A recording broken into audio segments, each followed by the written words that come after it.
Section 1, Brand Intro. Let's talk about Toyota. For decades, this brand was the gold standard of reliability. The name alone was enough to sell trucks. Mechanics loved them. Owners kept them for 300,000 miles without breaking a sweat.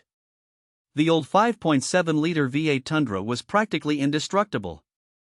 People called it bulletproof, and they weren't wrong. But something changed.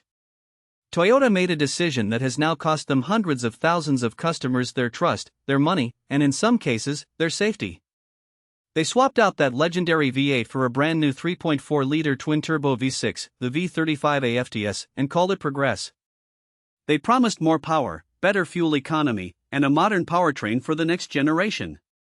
What they delivered instead was one of the most controversial engine disasters in recent automotive history. And the worst part? There's a very real argument that Toyota knew exactly what was happening and chose to tell you something else. Section 2, Intended Use versus Misuse. The 2022 and newer Toyota Tundra was marketed as a full-size workhorse. Towing, hauling, daily driving, off-road capability. That's what buyers sign up for. These are people who depend on their trucks. Contractors, ranchers, families, people who can't afford to have their vehicles suddenly die on the highway. The twin-turbo V6 was supposed to handle all of that. On paper, it looked impressive: 389 horsepower, 479 pound-feet of torque. Toyota said it was engineered for the long haul. They said it was tested extensively. They said it was ready. But here's where the story gets complicated. The non-hybrid version of this engine uses what engineers call an auto-cycle setup, a conventional combustion strategy that prioritizes low-end torque by pushing the turbochargers hard at low RPMs. That sounds great for towing. In practice, it puts enormous stress on the engine's internal components, particularly the number 1 main crankshaft bearing. The hybrid version of the same engine? It uses an Atkinson cycle cam setup, a different combustion strategy that's gentler on the bottom end. And here's the thing that should make every Tundra owner stop and think: both engines are built in the same factory. Same assembly line. Same workers. Same processes. So if the problem was really just manufacturing debris, as Toyota claims, why is only the non-hybrid engine failing? Section 3, Real-World Complaints. Let's talk about what's actually happening to real owners. Because this isn't a theoretical problem. This is happening on highways, in driveways, and in the middle of nowhere. Owners are reporting loud knocking and ticking noises coming from the engine, the kind of sound that makes your stomach drop. Some describe violent shaking at idle. Others say their truck suddenly lost power while driving at highway speeds. A few have reported their Tundra simply refusing to start one morning, with no warning whatsoever. The root cause, according to Toyota's official position, is machining debris, metal shavings, and residue left inside the engine block during manufacturing. This debris, they say, can block oil flow to the number 1 main crankshaft bearing. Without proper lubrication, that bearing overheats, seizes, and can cause catastrophic engine failure. Toyota has now issued 3 separate recall campaigns for this engine. May 2024. November 2025. May 2026. Over 250,000 vehicles affected: Tundras and Lexus LX and GX models. That's not a small batch problem. That's a systemic failure. And it gets worse. Toyota initially replaced engines outright. Then they changed course. Now they're using a software-based inspection process measuring the acoustic resonance of the crankshaft to detect bearing wear. If the test can't confirm the bearing is healthy, they'll replace the engine. But many owners feel like they're being put through a bureaucratic obstacle course instead of getting a straightforward fix. Some owners who received replacement engines have reported the same problems coming back. Knocking, shaking, stalling. The nightmare starting all over again.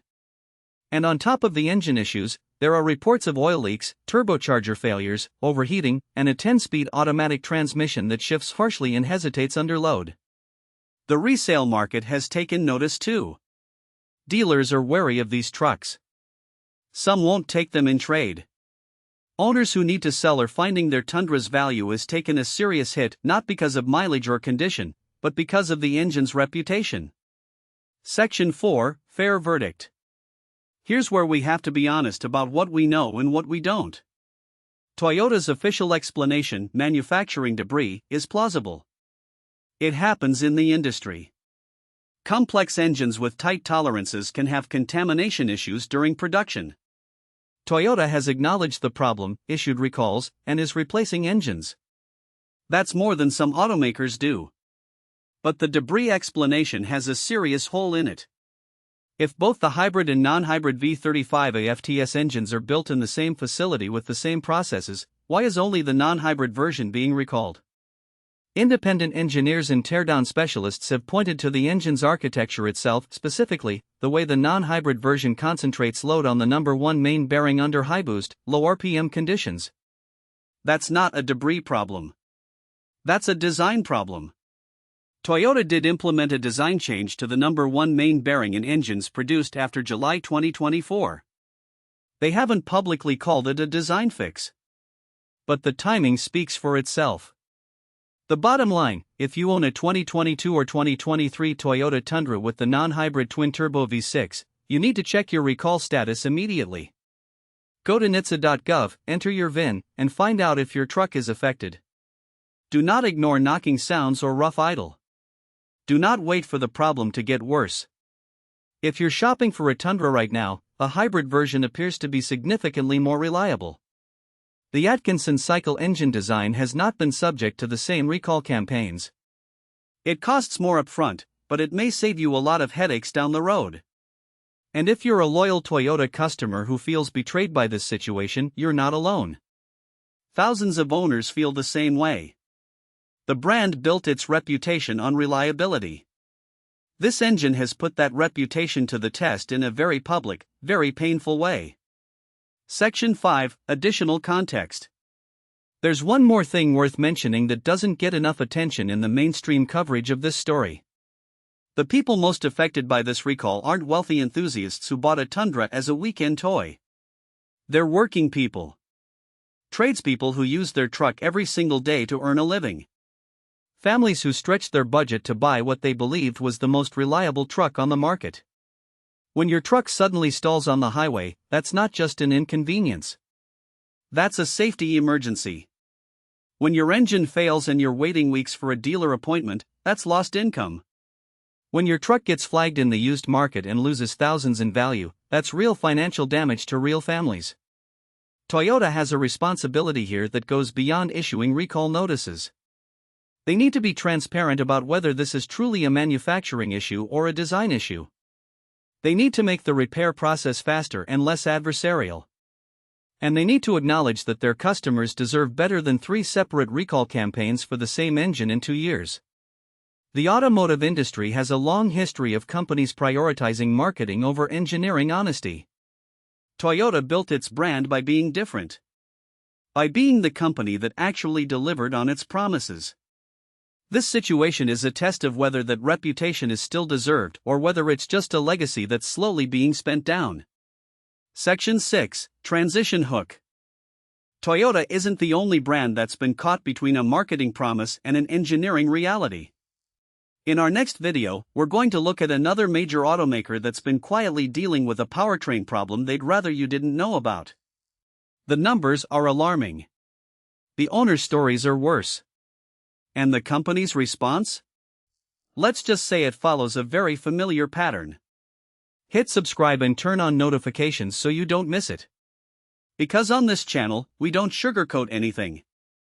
We tell you what's actually happening so you can make smarter decisions about the vehicles you trust with your life and your money. Stay sharp.